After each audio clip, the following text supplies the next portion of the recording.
Hi friends, my name is Kapil Goyal, and in this tutorial I will teach you how can you retrieve data with bare condition in the Mortgage.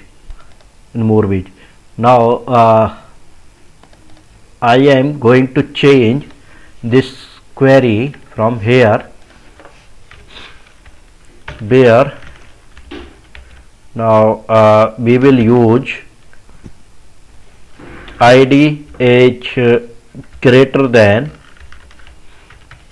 comma, and here you can put this symbol id is greater than 3.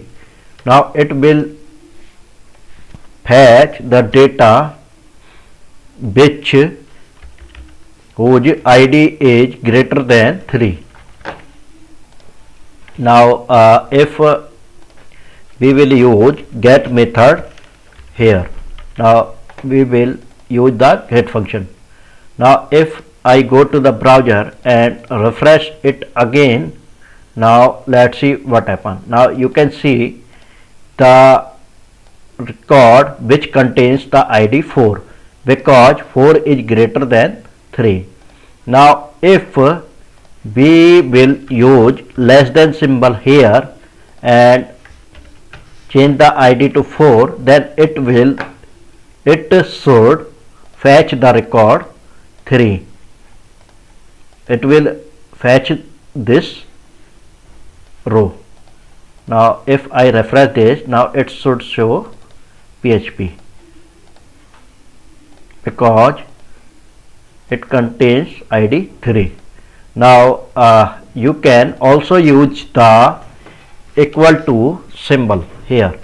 Now if we use this symbol, then let's see what will happen. Here you can see the record of 4th id. Now you can also use string here where title equal to PHP. Now if I refresh this again, now you can see the record PHP and we can fetch the id. Now save this, and if I refresh this, now you can see the id. Thanks for watching this video. If you like this video, please subscribe my channel. Thank you.